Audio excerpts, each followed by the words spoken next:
Buonasera e bentornati con l'informazione di Telefriuli. Potrebbe trasformarsi quindi in una vera e propria stangata il caro energia per le imprese, con ricadute pesanti anche per il lavoro. Con l'aumento dei prezzi e la chiusura di alcune linee produttive, 5.000 addetti in regione rischiano di restare a casa. L'allarme è stato lanciato oggi dalla CGA di Mestre, primo servizio della giornata. Il salasso è pesante, tale da poter creare un vero e proprio blackout nel giro di pochi mesi. Si stima che nel primo trimestre di quest'anno le imprese del Friuli Venezia Giulia saranno chiamate a pagare, rispetto al 2019, ben 525 milioni di euro in più di energia elettrica e gas. Se questi aumenti di prezzo dovessero perdurare per una buona parte di quest'anno, non è da escludere che 5.000 addetti del Friuli Venezia Giulia occupati nell'azienda a forte consumo di energia rischino anche temporaneamente di rimanere a casa. La stima arriva dalla CGA di Mestre. Con bollette da capogiro rischiano di chiudere o, nella migliore delle ipotesi, di lasciare a casa una parte importante dei propri dipendenti.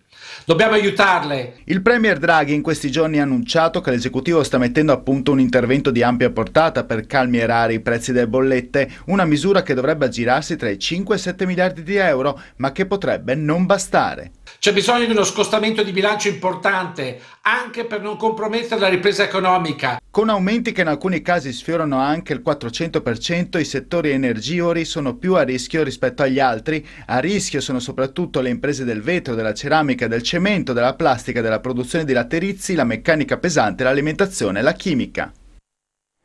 E sul tema del caro bollette interviene il Ministro delle Politiche Agricole Stefano Patuanelli, che invoca una riforma strutturale del sistema. Sentiamolo.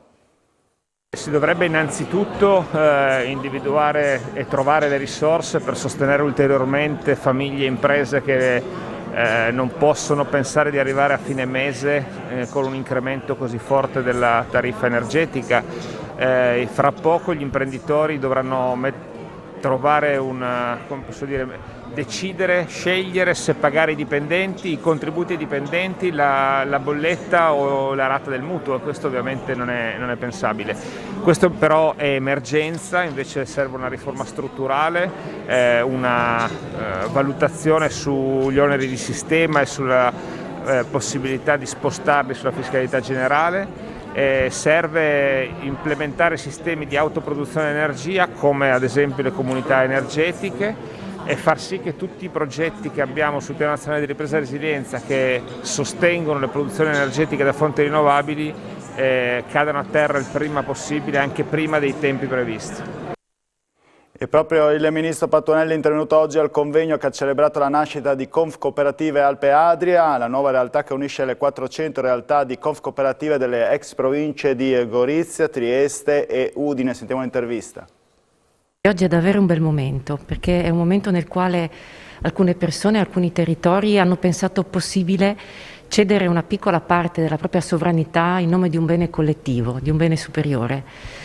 Oggi 3 territori della nostra bellissima regione si mettono insieme e fanno in modo che le cooperative possano dialogare in maniera più sinergica, più stretta, più immediata, attraverso un'organizzazione che sarà più semplice, più veloce, più capace di rispondere alle grandi sfide che il nostro presente e il nostro futuro ci pongono. Per noi ragionare in termini di unione dei territori non vuol dire far perdere di significanza, di importanza alle singole realtà, ma anzi essere in grado di realizzare una struttura che sia più snella, più veloce, che abbia anche una modalità di rappresentanza politica più in grado di rispondere con tempestività alle sfide che ci aspettano.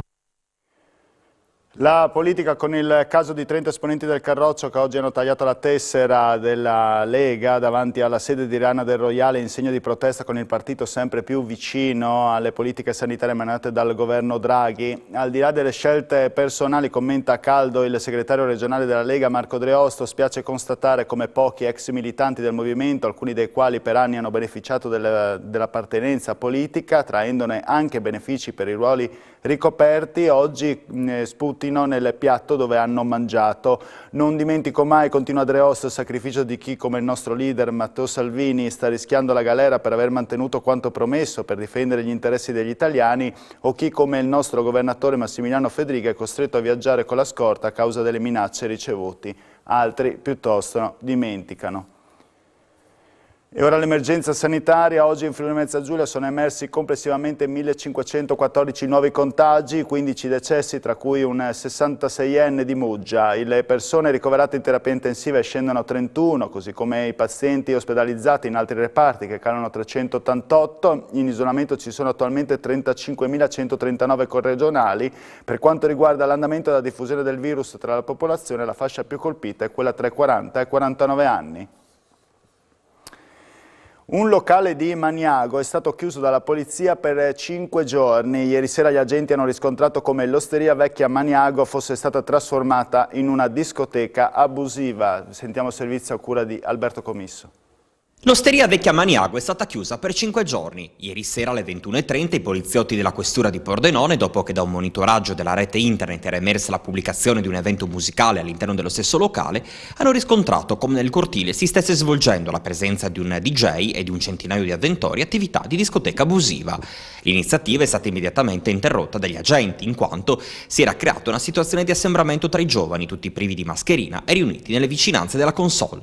Le verifiche amministrative hanno consentito di accertare poi che l'evento si stava svolgendo senza la prescritta autorizzazione. Inoltre è emerso che il gestore dell'esercizio era privo di Green Pass e non aveva ottemperato alla normativa vigente in materia di contrasto alla diffusione del Covid-19. Sempre i poliziotti hanno rilevato come lo stesso non avesse provveduto a controllare che tutti i dipendenti e gli avventori fossero muniti del certificato verde. Rilevata la violazione della normativa anti-Covid, si è proceduto alla chiusura provvisoria per 5 giorni e alla contestazione della conseguente sanzione pecuniaria. Gli uffici della questura stanno procedendo ad ulteriori approfondimenti e accertamenti per verificare se il locale fosse in regola con le autorizzazioni e licenze del pubblico esercizio, dal momento che era in corso una serata danzante con tanto di DJ. Sigilli alla struttura esterna della farmacia Montoro di Udine, ovvero intorno ai gazebo che accoglievano il centro tamponi di Cussignacco. Dopo le indagini dei NAS di Udine, questa mattina è scattato il sequestro preventivo. Il decreto, datato 10 febbraio, segue la sospensione dell'attività ordinata dall'azienda sanitaria universitaria Friuli Centrale all'indomani dell'ispezione effettuata all'interno della farmacia da parte dei carabinieri del nucleo antisofisticazione di Udine. I nuovi imbrattamenti con frasi che richiamano al nazifascismo sono apparsi oggi ad Aquileia. Questa volta ad essere colpita è stata la sede della Protezione Civile. L'azione è stata condotta nella notte ed era volta a screditare in particolar modo il primo cittadino, Emanuele Zorino. I vandali hanno verniciato di nero le pareti esterne dell'edificio con frasi minacciose, croci celtiche e un disegno che rimanda al gioco dell'impiccato. Quest'atto vandalico, anonimo come solo i codardi rabbiosi sanno fare, è una ferita al cuore di tutta Aquileia, commenta il sindaco Zorino. Non è stato sporcato solo un edificio pubblico, ma è un chiaro simbolo della comunità.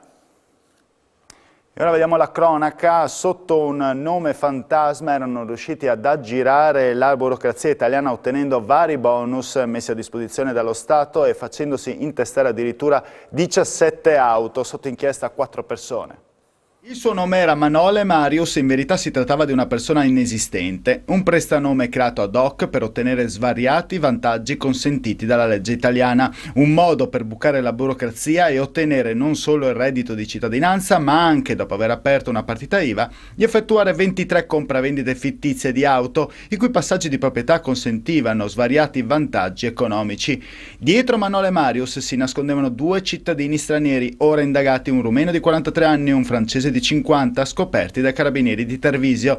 L'indagine ha preso avvio da un semplice controllo alla circolazione stradale avvenuta a maggio 2021. Allo stato attuale il soggetto inesistente è risultato titolare di 17 veicoli, i quali sono stati utilizzati per commettere una serie di reati contro il patrimonio, tra i quali truffa e danni di assicurazioni, e messi a disposizione di soggetti pluripregiudicati. 2 di questi veicoli erano anche provento di furti e, mediante l'alterazione dei telai e dei documenti di nazionalizzazione, erano stati rimatricolati in Italia. Ad uno dei 2 indagati, già noto alle forze dell'ordine perché trovato in possesso di ben 8 documenti di riconoscimento diversi, durante un ulteriore approfondimento investigativo sono state rinvenute nelle sue disponibilità numerose carte di credito intestate a soggetti inesistenti. Le indagini hanno portato alla denuncia di 4 persone che dovranno rispondere dei reati di truffa, falso, sostituzione di persona, uso di atti falsi e ricettazione.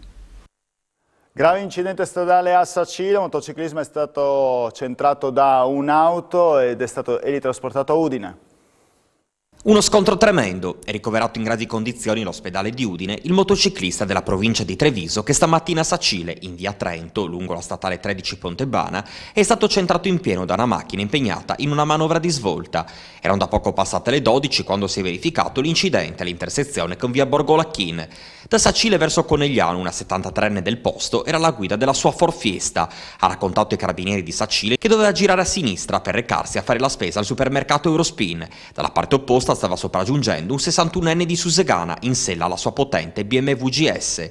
L'automobilista non deve essersi accorta del Centauro e con la parte anteriore della macchina ha centrato la sua moto. L'urto è stato molto violento, l'uomo, che non è riuscito ad evitare l'impatto, è rovinato pesantemente a terra, rimanendo immobile sull'asfalto. Tempestivi sono stati i soccorsi. Col personale sanitario sono intervenuti anche i vigili del fuoco volontari del distaccamento di Sacile, che hanno provveduto a soccorrere il motociclista infortunato. Ha riportato diversi traumi al bacino, al torace e all'addome. Deve pagare 13.500 euro per aver ingiuriato il Presidente della Repubblica Mattarella, ma lui, il ristoratore Ferdinando Polegato, non verserà nemmeno un centesimo. Preferisco farmi arrestare, ha detto.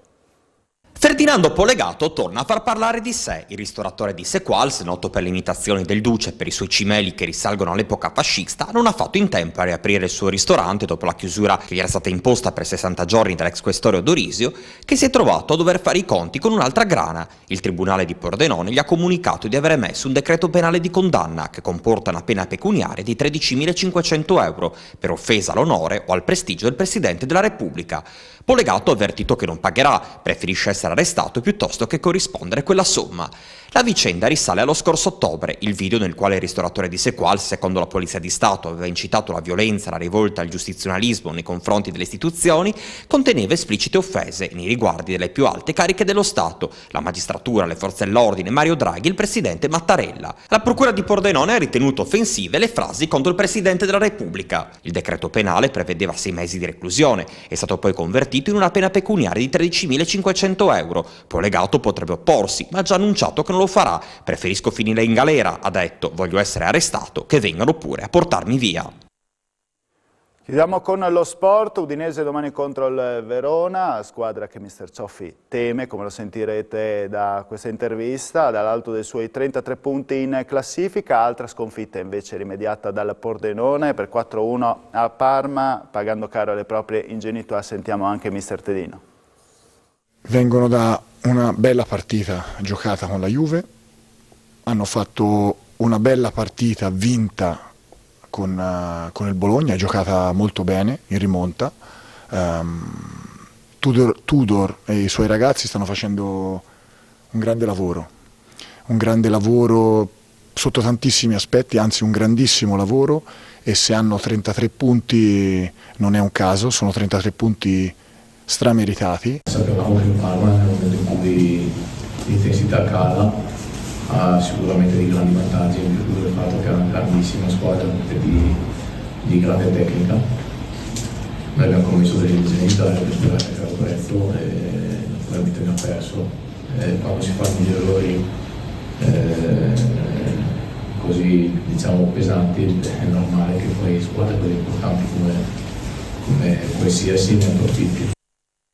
Cambio di programma questa sera per Messede Kesitake, ospite della puntata condotta da Tiziana Bellini. In onda alle 20:30 sarà Francesca Tuzzi, la ricetta della tradizione proposta sarà quella del frico. Vi aggiorneremo quanto prima sulla messa in onda della puntata inizialmente prevista per questa sera, che vede protagonista Antonella Favaro con i dolci tipici del Carnevale. Questa era l'ultima notizia, io vi ringrazio per la vostra cortese e fedele attenzione e vi auguro buona serata.